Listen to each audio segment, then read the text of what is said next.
Kamlesh Kumar, good morning. Good morning Saima. Krishna Murari, good morning. Vishu Bhaskar, good morning. Rahul Singh, good morning. Good morning सभी को, good morning. तो हम Gauss की प्रमेय पढ़ चुके हैं और गॉस की प्रमेय के ऊपर हम सवाल लगा चुके हैं, ठीक है। और आज हमें गॉस के नियम के अनुप्रयोग पढ़ने हैं, एप्लीकेशन ऑफ गॉस लॉ, ठीक है। उसके क्या हम उपयोग, उसका उपयोग किस बात के लिए करते हैं, ये आज हमें सीखना है या समझना है।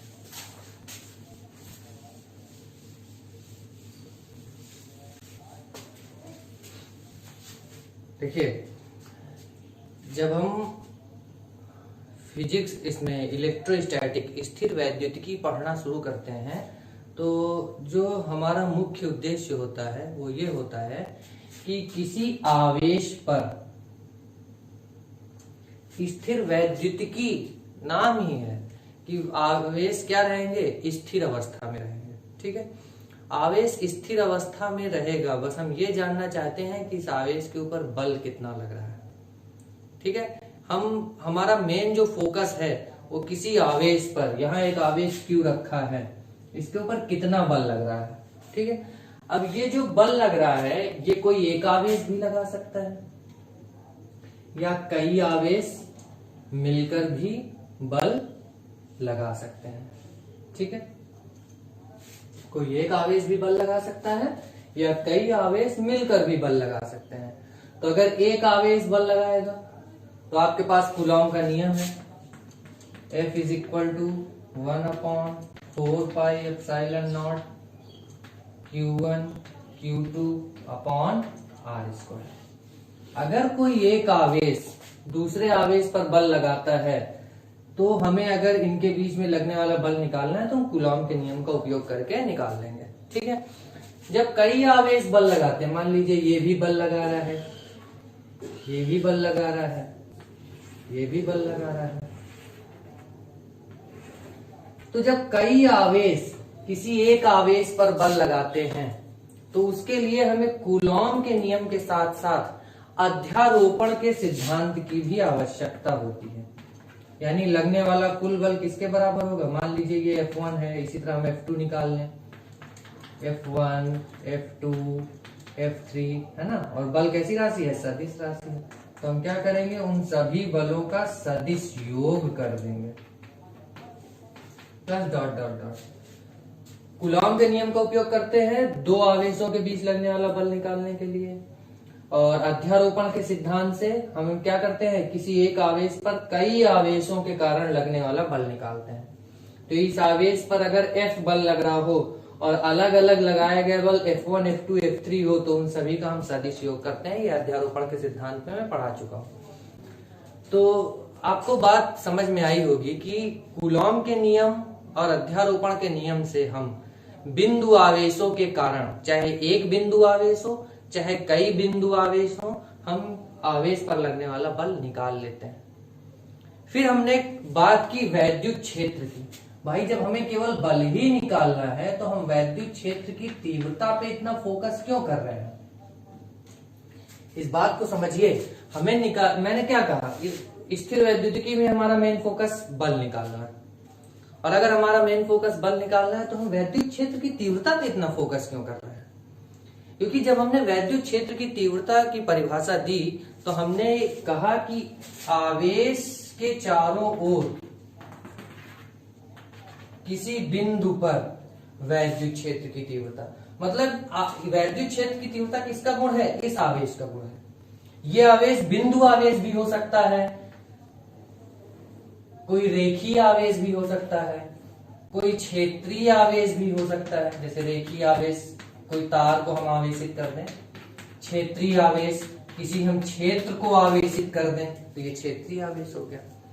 तो वैद्युत क्षेत्र की तीव्रता हमने इसलिए इस पे इतना फोकस किया क्योंकि वैद्युत क्षेत्र की तीव्रता अगर हमें ज्ञात है तो हम किसी आवेश पर लगने वाला बल निकाल सकते हैं। अगर आपको E का मान पता है और आपको ये पता करना है कि Q आवेश पर कितना बल लगेगा तो आप क्या करोगे, Q इंटू E कर दोगे। है ना। अगर आपको एफ निकालना है तो क्यू का इधर मल्टीप्लाई, क्यू इंटू ई।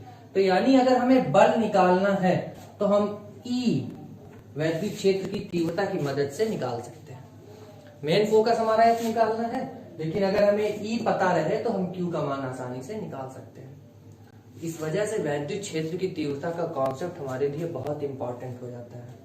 और गॉस की जो प्रमेय है वो इसीलिए है कि हम अलग अलग तरह के आवेशों के लिए आसानी से वैद्युत क्षेत्र की तीव्रता निकाल पाए।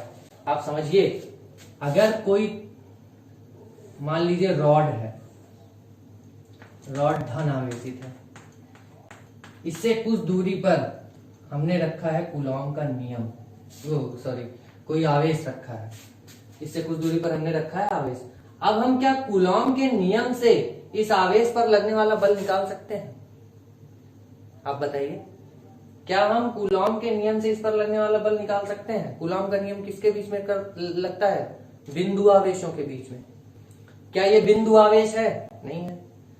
तो हम डायरेक्टली ये इसके ऊपर कितना बल लगाएगा ये नहीं निकाल पाएंगे। निकाल पाएंगे क्या? और हमारा मकसद क्या है? हमारा मकसद है कि हम किसी आवेश पर लगने वाला बल निकाल पाए। हम क्या कर सकते हैं, अगर हम ये पता कर पाए कि इस रॉड के कारण यहां पर वैद्युत क्षेत्र की तीव्रता कितनी है इस बिंदु पर, तो हम इस पर लगने वाला बल आसानी से निकाल लेंगे। F is equal to Q into E. अगर हमें ई का मान पता हो तो हम बल का मान आसानी से निकाल लेंगे।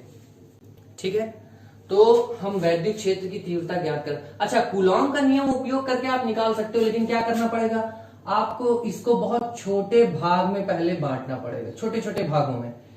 तो ये बहुत जब छोटा होगा तो हम इसको बिंदु आवेश मान सकते हैं। भाई, रॉड के छोटे से हिस्से को अगर आप देखें तो वो बिंदु आवेश है, इसके कारण बल निकाल लीजिए, है ना। और फिर उसका समाकलन करना पड़ेगा, है ना। तो थोड़ा सा कॉन्सेप्ट बड़ा हो जाएगा, वहां पे बहुत दिक्कत होगी, कैलकुलेशन टफ हो जाएगी। तो कूलॉम के नियम का उपयोग करके हम पहले बिंदु आवेश मान के निकाल लें, फिर उसका समाकलन वगैरह करें तो कैलकुलेशन बड़ी हो जाएगी, बाकी हम निकाल सकते हैं। लेकिन हम क्या चाहते हैं? हम आसानी से चीजों को निकालना चाहते हैं। फिजिक्स पढ़ने का मतलब मैथमेटिक्स की बड़ी बड़ी कैलकुलेशन करना नहीं है। हम मैथ्स इसलिए फिजिक्स में लेके आते हैं ताकि हम चीजों को आसानी से सॉल्व कर सके। जो हमारे पास प्रॉब्लम है, फिजिक्स की प्रॉब्लम, किसकी प्रॉब्लम? फिजिक्स की प्रॉब्लम है, उसको हम सॉल्व करना चाहते हैं मैथ की मदद से, आसानी से। केवल इसलिए मैथ आती है, बाकी हमें शौक नहीं है कि हम चलें बहुत लंबी लंबी कैलकुलेशन करें और उसमें पता नहीं क्या क्या करते जाएं। अगर यही करना है तो मैथ्स पढ़ लेते हैं। हम फिजिक्स पढ़ रहे हैं, हम भौतिकी में प्रकृति के नियमों को जानना चाहते हैं। उन नियमों को जानने के लिए हमें मैथ की जरूरत पड़ती है, क्योंकि उससे हमारा काम आसान हो जाता है।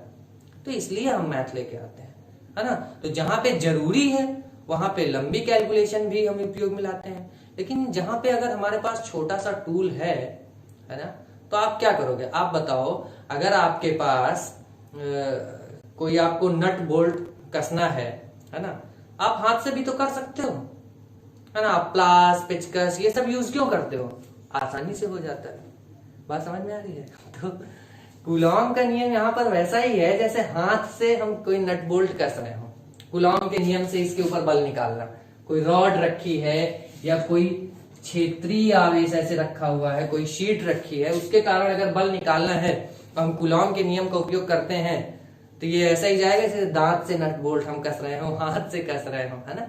लेकिन हमारे पास जब दूसरे औजार हैं जिनसे हम आसानी से ये काम कर सकते हैं, तो हम क्यों ज्यादा मेहनत करें? ठीक है, तो इसीलिए गॉस की प्रमेय इंपॉर्टेंट हो जाती है, क्योंकि उससे हम आसानी से वैद्युत क्षेत्र की तीव्रता निकाल लेंगे। और जब वैद्युत क्षेत्र की तीव्रता पता चल जाएगी तो हम नियमों को, इसके ऊपर लगने वाले बल को जान लेंगे। तो कुछ बात समझ में आई? गॉस की प्रमेय क्या करता है? गॉस की प्रमेय किसी आवेश के कारण, आवेशों के जो निकाय बन रहा है, समुदाय बन रहा है, उस समुदाय के कारण किसी बिंदु पर वैद्युत क्षेत्र की तीव्रता क्या होगी ये निकालने के लिए उपयोग में आता है। तो इतने लंबे चौड़े जो मैंने मोनोलॉग किया, जो डायलॉग मैंने बोला, उसका कुछ मतलब आपको समझ में आया है कि नहीं? कमेंट करके बताइए प्लीज। तो आगे बढ़े।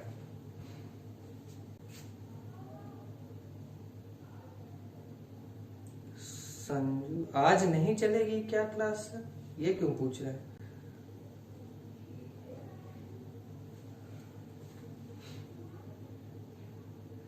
संजू राज, तुम्हें वीडियो नहीं मिल पा रही है क्या? पढ़ा तो रहे हैं हम, क्लास तो चल रही है।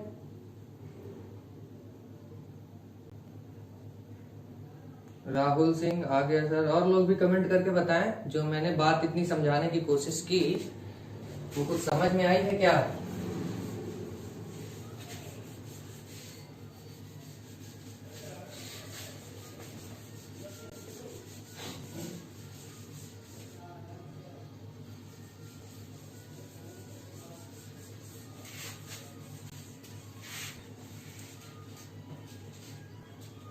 हाँ यस सर आ गया, ठीक है।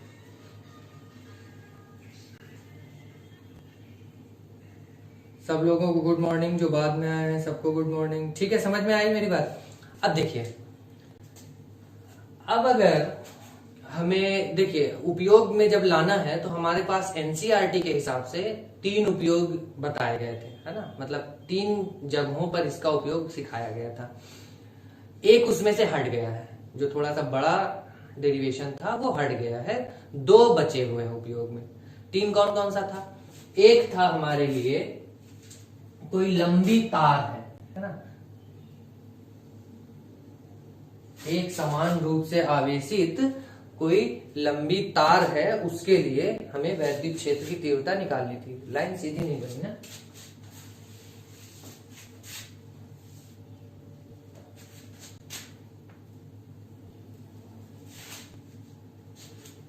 ठीक है, काफी कोशिश की है मैंने तो। और वहां तक दिख रहा है।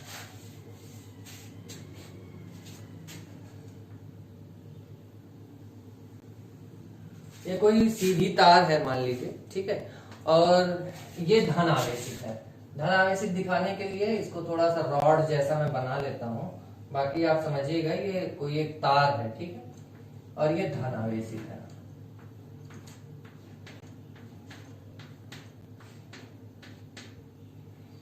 अब इससे हमें आर दूरी पर, कितनी दूरी पर? आर दूरी पर वैद्युत क्षेत्र की तीव्रता निकाल लें। यहां पर ये बिंदु है P और ये कितनी दूरी पर है? आर दूरी पर, ठीक है। एक ये उपयोग हमें करना है। एक लंबी अनंत लंबाई की है, ये मैंने कुछ भाग इसका बनाया है, ठीक है। अनंत लंबाई की एक तार है जिसके ऊपर धन आवेश है और उससे हम कुछ दूरी पर वैद्युत क्षेत्र की तीव्रता निकालने की कोशिश करेंगे। अगर वहां पे वैद्युत क्षेत्र की तीव्रता पता चल जाएगी तो फिर वहां हम कोई भी आवेश रखें, हमें पता चल जाएगा कि इसके ऊपर कितना बल लगेगा, ठीक है। एक ये उपयोग है, इसका डेरिवेशन अभी हमें पढ़ना है। दूसरा उपयोग है, एक चादर होती है, ठीक है, अनंत विस्तार की एक चादर होती है, इसके ये आवेशित होती है। हमें इसके लिए इससे कुछ दूरी पर वैद्युत क्षेत्र की तीव्रता निकालना है, ठीक है। दूसरा ये। तीसरा हमें गोले के लिए पढ़ना था, खोखला गोला, ठीक है, जिसको गोलीय कोश कहते हैं, लेकिन वो सिलेबस से हट गया है, ठीक है। अभी सिलेबस में क्या क्या है? ये तार वाला और ये चादर वाला, अनंत विस्तार की चादर। तो पहले उसका डेरिवेशन कर लेते हैं।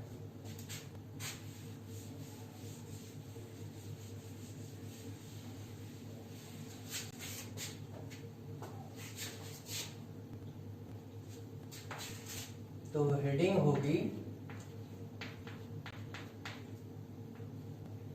अनंत लंबाई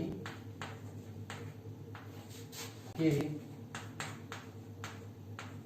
एक समान आवेशित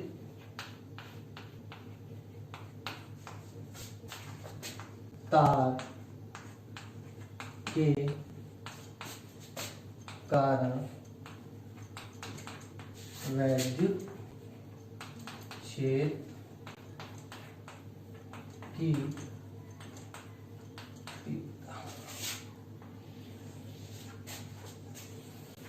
जो लिखा मैंने दिख रहा है ना, अनंत लंबाई के एक समान आवेशित तार के कारण वैद्युत क्षेत्र की तीव्रता। ठीक है, कैसे निकालेंगे इसको? तो देखिए, हम क्या करेंगे, सबसे पहले इसके चारों तरफ एक गॉसियन पृष्ठ खींचेंगे। कैसा पृष्ठ? गॉसियन पृष्ठ। गॉसियन पृष्ठ क्या होता है? हम क्या करते हैं, एक ऐसा पृष्ठ खींचने की कोशिश करते हैं उस बिंदु से जहां पर हमें वैद्युत क्षेत्र की तीव्रता ज्ञात करनी है। जिस बिंदु पर वैद्युत क्षेत्र की तीव्रता ज्ञात करनी है उस बिंदु से होकर जाने वाला एक पृष्ठ हम खींचना चाहते हैं, और इस तरह का वो पृष्ठ होना चाहिए कि वो चारों तरफ सममित हो, सिमेट्रिकल हो, है ना। अब यहां पर सममिति कैसे आएगी? जैसे अगर ये एक तार है तो इसके चारों तरफ अगर हम एक खोखला बेलन जैसा रख दें, है ना, खोखला बेलन, इसको चारों तरफ से घेर दें, तो क्या होगा? चारों तरफ सिमेट्रिकल हो जाएगा। तो यहां पर हम क्या करेंगे,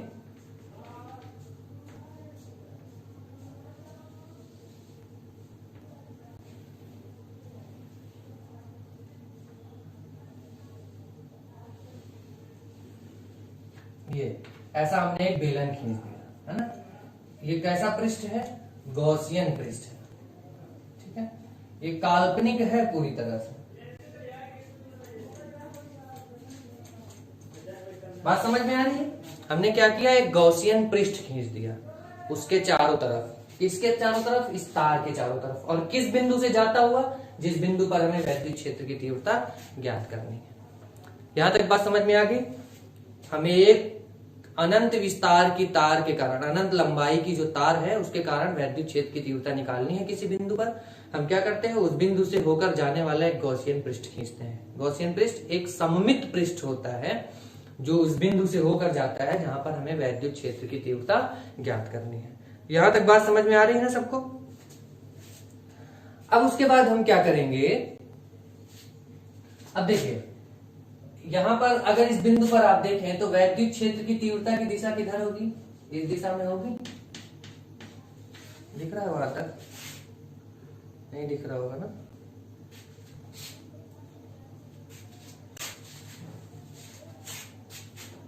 छोटा सा मैं लिख देता हूं, इधर वैद्युत क्षेत्र की तीव्रता की दिशा बाहर की ओर है।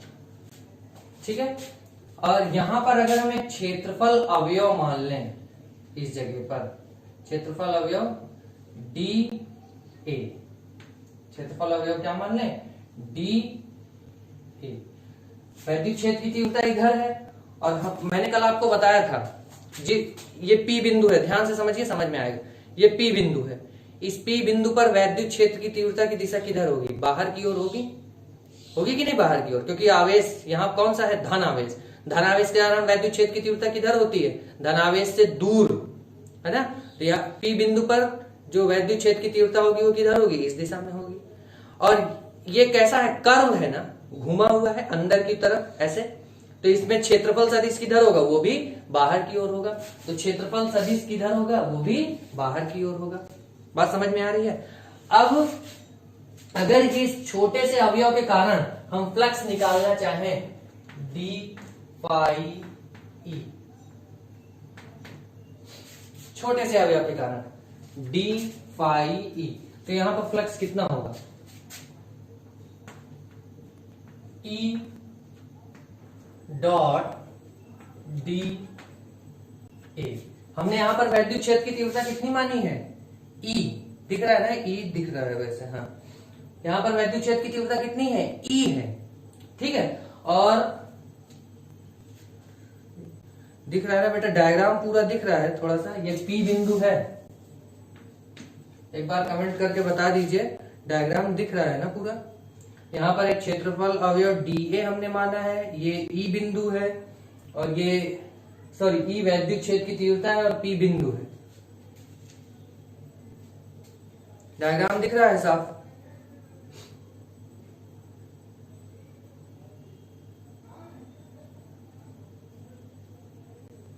हाँ चलिए ठीक है, दिख रहा है। तो अगर हम माने कि यहां पर जो फ्लक्स निकल रहा है, यहां जो फ्लक्स निकल रहा है वो कितना है? D phi E. तो हमने एक फॉर्मूला पढ़ा है, E into D A. E D A को हम क्या लिख सकते हैं? E D A cos theta. अदिश गुणन है किसका किसका, ई और डीए का। तो जब ए डॉट बी होता है तो क्या लिखते हैं, ए बी कॉस थीटा। तो जब ई डॉट डीए है तो क्या लिखेंगे, ई डीए कॉस थीटा। थीटा क्या है यहां पर, दोनों जब एक ही दिशा में है तो थीटा 0 डिग्री तो होगा। ई भी इस दिशा में, डीए भी इस दिशा में, तो कोण कितना हुआ, 0 डिग्री। तो इसको हम क्या लिख सकते हैं, ई डीए कॉस 0। ठीक है, कॉस 0 की वैल्यू होती है 1। इसका मतलब डी फाई ई कितना होगा, ई डीए। यहां तक बात समझ में आ गई। डी फाई ई बराबर ई इंटू डी ए। अब आप बताइए, अगर इस वक्र पृष्ठ से, दो पृष्ठ है यहां पर, एक ये समतल पृष्ठ, भाई जो बेलन होता है उसका जो ऊपर वाला पृष्ठ होता है वो समतल होता है ना, और जो इसको हम क्या बोलते हैं, वक्र पृष्ठ बोलते हैं, जो ऐसे घूम रहा होता है, वक्र पृष्ठ और समतल पृष्ठ। तो वक्र पृष्ठ के एक अवयव, छोटे से अवयव के कारण हमने निकाल लिया फ्लक्स कितना निकल रहा है। अब अगर हमें वक्र पृष्ठ के पूरे सतह की वजह से कितना फ्लक्स निकल रहा है ये हमें निकालना है, तो कैसे निकालेंगे, इसका समाकलन कर देंगे, है ना। तो फाई ई हमको कैसे मिलेगा, integration of E D A. E बाहर चला आएगा, ठीक है, डी ए कितना होगा, integration of D A. D A मतलब समाकलन, मतलब क्या, बहुत छोटे छोटे अवयव होते हैं उनको जोड़ देना।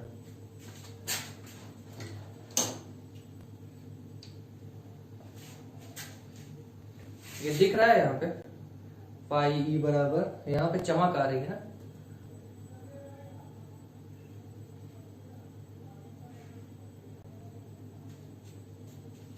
चलिए ठीक है, मैं ऐसा लिखूंगा दिखेगा, ठीक है। तो फाई ई बराबर ई डी ए, ये बात यहां तक समझ में आई ना भाई। समाकलन करने का मतलब क्या होता है, बहुत छोटे छोटे अवयव को जोड़ देना, ठीक है।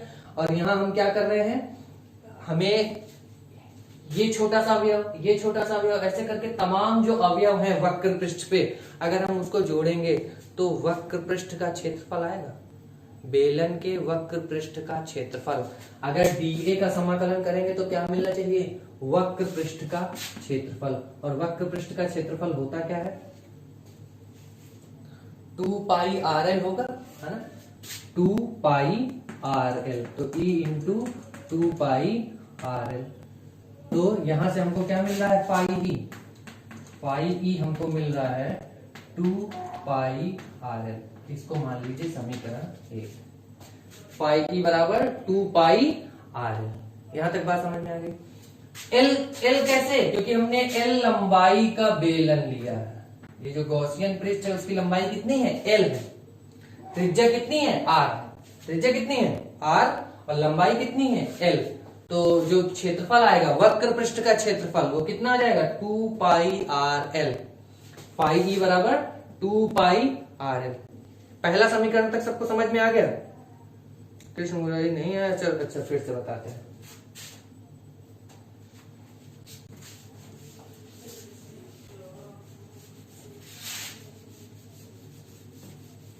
देखिए बात समझिए, हम पहले निकालेंगे इस अवयव के कारण फ्लक्स, ठीक है। इस अवयव से कितना फ्लक्स निकल रहा है, हम मानते हैं इससे जो फ्लक्स निकल रहा है वो डी फाई ई है।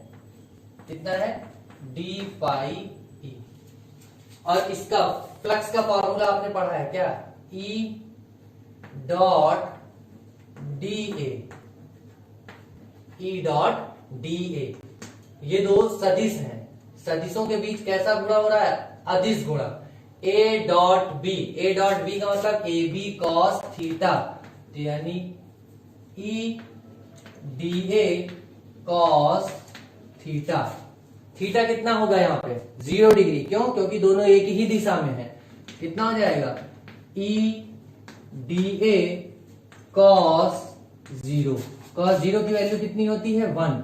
तो डी फाई ई कितना मिलेगा, ई डी ए। ये लाइन समझ में आई कि नहीं आई, बताइए सब लोग, ऊपर जो लिखा है वो समझ में आया कि नहीं आया? Yes sir.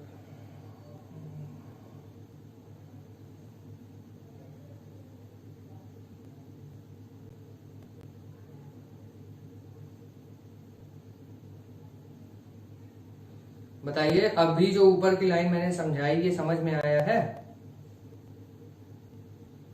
सूरज सिंह, कृष्ण मुरारी तुम बताओ। Vishnu Bhaskar, yes sir, yes sir, ठीक है, सबको समझ में आ गया। हाँ Saima, yes sir, Anshika Thakur, yes, ठीक है, सबको समझ में आ गया। ठीक है, तो हम आगे बढ़ते हैं। अगर हमें डी फाई पता है, इस छोटे से अवयव के कारण फ्लक्स पता है, तो हम पूरे वक्र पृष्ठ के कारण फ्लक्स निकाल सकते हैं। वक्र पृष्ठ के कारण, तो पूरे के कारण फ्लक्स कितना हो जाएगा? फाई ई बराबर, हमें क्या करना पड़ेगा? इंटीग्रेशन करना पड़ेगा इसका, ई डी ए का। ई बाहर चला आएगा, बचेगा क्या? इंटीग्रेशन में डी ए, यानी हमें समाकलन करना है डीए का। डीए क्या है? डीए इस छोटे से अवयव का क्षेत्रफल है, छोटे से अवयव का क्षेत्रफल। और हमें क्या करना है? समाकलन का मतलब क्या है? समाकलन का मतलब है कि इन सभी अवयवों को जोड़ देना। मतलब इस वक्र पृष्ठ पर, गोले का जो वक्र पृष्ठ है, ऐसे समझिए, गोले का नहीं, सॉरी, बेलन का, मान लीजिए ये बेलन है, ठीक है, बेलन के एक छोटे से भाग का, है ना, हमने निकाला है क्षेत्रफल, वो कितना है? डीए। हमें क्या करना है? इस पूरे वक्र का, इस समतल की बात मैं नहीं कर रहा, केवल इस वक्र भाग का, इसका हमें क्षेत्रफल निकालना है। तो वक्र पृष्ठ का क्षेत्रफल आपने 10th क्लास में पढ़ा है, बेलन के वक्र पृष्ठ का क्षेत्रफल 2 पाई आर एल। भाई इन छोटे छोटे अवयवों को सबको जोड़ेंगे तो पूरे संपूर्ण वक्र पृष्ठ का क्षेत्रफल मिलेगा कि नहीं मिलेगा? तो वो कितना होगा? 2 पाई आर एल। तो डी ए का जब हम समाकलन करेंगे तो क्या मिलेगा? E into 2 pi R L. तो यहां से हमें एक समीकरण मिल जाएगा कि फाई ई, फ्लक्स कितना है? फाई ई बराबर 2 पाई, sorry, E into 2 pi R L. इसको हम मान लेते हैं समीकरण 1। यहां तक की बात समझ में आई है कि नहीं? पाई ई बराबर E into 2 pi R L. समीकरण 1 तक सबको समझ में आ गया?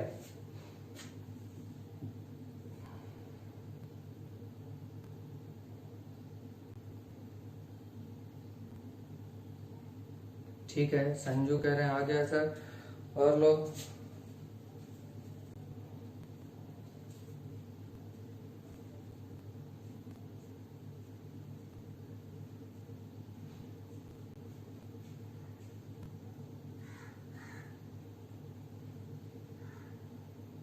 ठीक है, सब लोग बता रहे हैं आ गया। ठीक है, ठीक है। अब उसके बाद हमें एक फ्लक्स का, और यहां से हम उसका निकालना चाहेंगे कि फ्लक्स किस तरीके से हम निकाल सकते हैं। तो एक तो हमने basic formula E dot D A पढ़ा था, और एक आपने क्या पढ़ा था? गॉस की प्रमेय। तो गॉस की प्रमेय क्या कहती है? गॉस की प्रमेय कहती है, गॉस की प्रमेय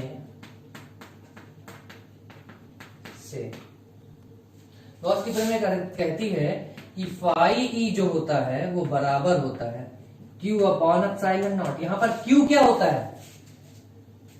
जो उस गॉसियन पृष्ठ के अंदर आवेश है ना। अब इसके अंदर, इस बेलन के अंदर जो आवेश है वो इतना आवेश है ना, ये वाला दिख रहा है, यहां तक का आवेश है। इसकी लंबाई कितनी है? L। एक बात छूट गई थी, इस यहां पर ये जो इसका रेखीय आवेश घनत्व है वो कितना है? लैम्डा है। रेखीय आवेश घनत्व कितना है? लैम्डा। रेखीय आवेश घनत्व के बारे में आपने पढ़ा है, मैं शॉर्ट में बता देता हूं। अगर L लंबाई में, मान लीजिए L लंबाई है, ये यहां से यहां तक कितनी लंबाई है? L, और इस L लंबाई में Q आवेश फैला हो, इस L लंबाई में कितना आवेश फैला हो? Q आवेश फैला हो, तो इसका हम निकालते हैं रेखीय आवेश घनत्व, मतलब एकांक लंबाई में आवेश की मात्रा, और उसको किससे लिखते हैं? लैम्डा से। यानी एकांक एल लंबाई में कितना आवेश है, क्यू, तो एकांक लंबाई में कितना आवेश होगा, क्यू बटे एल। तो एकांक लंबाई में आवेश की मात्रा को हम रेखीय आवेश घनत्व कहते हैं। ठीक है, अगर पिछले कभी नहीं पढ़ा है तो अभी इस समय समझ में आ जाएगा, मैंने शुरू से एकदम बता दिया। अगर एल लंबाई में क्यू आवेश फैला हुआ हो, एल लंबाई में कितना आवेश, क्यू आवेश, है ना, तो इसका अगर हम रेखीय आवेश घनत्व निकालेंगे, यानी ये निकालेंगे कि एकांक लंबाई में कितना आवेश है, तो हम क्या करेंगे, Q बटे L से निकालेंगे और उसको लैम्डा से प्रदर्शित करेंगे, इसको कहेंगे रेखीय आवेश घनत्व। तो ये जो हमने अनंत लंबाई की तार ली थी, इसका रेखीय आवेश घनत्व कितना था, लैम्डा था। ठीक है, तो इसको लिख लीजिएगा, लैम्डा बराबर क्या होता है, Q बाई L। ये क्या है, रेखीय आवेश घनत्व, रेखीय आवेश घनत्व। तो आप बताइए, अगर Q निकालना हो यहां से तो क्या हो जाएगा, लैम्डा इंटू एल हो जाएगा। Q निकालना हो तो क्या होगा, लैम्डा इंटू एल। तो आप बताइए, अगर इसका जो हम जिस तार के लिए निकाल रहे हैं, इसका रेखीय आवेश घनत्व तो क्या हो, लैम्डा हो, है ना, और ये कितनी लंबाई अंदर है इसके, एल लंबाई है तो ये अनंत विस्तार का, लेकिन बेलन के अंदर कितनी लंबाई है, एल लंबाई, क्योंकि बेलन खुद ही एल लंबाई का है। तो बेलन के अंदर तार की कितनी लंबाई है, एल लंबाई है, तो इसका आवेश कितना निकलेगा, क्यू, लैम्डा इंटू एल, यानी lambda into L upon epsilon naught. ठीक है, तो यहां से हमें क्या मिला, पाई ई बराबर lambda L upon epsilon not. ये क्या हो गया, समीकरण 2, समीकरण 2। अब आप देखिए समीकरण 1 और 2 को ध्यान से देखिए, इधर फाई ई, इधर फाई ई, इधर ये दोनों अलग अलग है। आप बताइए, फ्लक्स हम चाहे जिस तरीके से निकालें, चाहे गॉस की प्रमेय का उपयोग करके निकालें, चाहे अपने बेसिक फॉर्मूले से निकालें, फ्लक्स तो उतना ही निकलेगा, है ना। एलएचएस बराबर है, आरएचएस भी बराबर होगा। समीकरण 1 तथा 2 से क्या होगा, E into 2 pi R L बराबर होगा किसके, lambda L upon epsilon not के। एल से एल कैंसिल हो गया, क्या बचा, 2 पाई आर एल, इधर लेके चले जाओ, तो lambda upon 2 pi R epsilon naught. ठीक है, इसको हम इस तरह से लिख सकते हैं, अगर 2 से तुम ऊपर गुणा करा दो और 2 से नीचे गुणा करा, ये भी एक आप फॉर्मूला ऐसे भी याद कर सकते हो। ठीक है, मैं बस एक दूसरा तरीका बता रहा हूं, कैसे लिख सकते हो, 2 से ऊपर गुणा कर दो, 2 से नीचे, तो ये क्या बन जाएगा, 1 अपॉन 4 पाई एप्सिलॉन नॉट। 2 से गुणा कर दिए तो ये 4 बन गया, 4 pi epsilon not, 4 pi epsilon not. ऊपर 2 से गुणा कर रहा हूं, कितना होगा, 2 लैम्डा, 2 लैम्डा, और नीचे अभी क्या बच रहा है, आर। इस तरह से भी आप याद रख सकते हो, E बराबर 1 upon 4 pi epsilon naught 2 lambda upon R. तो ये हमने पढ़ा अनंत लंबाई की एक समान रूप से आवेशित तार के कारण उससे कुछ दूरी पर वैद्युत क्षेत्र की तीव्रता का सूत्र। ठीक है, नोट्स आपके लिए कल मैं बना रहा था, वो पूरी कंप्लीट नहीं हो पाई थी, तो इस वजह से मैं दे नहीं पाया। अभी आपको 12 बजे तक, है ना, ये जो मैं पढ़ा रहा हूं इसकी नोट्स आपको बाकायदे पीडीएफ में, जैसे पिछली नोट्स मिली थी वैसे मिल जाएगी। इसका भी, और जो अनंत विस्तार के जो चादर है उसका भी, उसको हम कल डिस्कस करेंगे। ठीक है, तो 2 डेरिवेशन आपको इसके तैयार रखने हैं, अनंत लंबाई की तार और अनंत विस्तार की चादर, है ना। तो तार वाला हमने आज कर लिया और चादर वाला हम कल करेंगे। ठीक है, अब ये दोनों ही बचे हैं, तो ये दोनों बहुत इंपॉर्टेंट है, कोई ना कोई एक इसमें से आने वाला है, ये आप लिख के ले लीजिए, चाहे ये तार वाला चाहे वो चादर वाला, 2 में से एक डेरिवेशन आने ही वाला है आपके बोर्ड एग्जाम में। ठीक है, गॉस की प्रमेय बहुत इंपॉर्टेंट है, हमेशा एक ना एक क्वेश्चन रहता ही है। ठीक है, तो अगर यह सबको समझ में आ गया,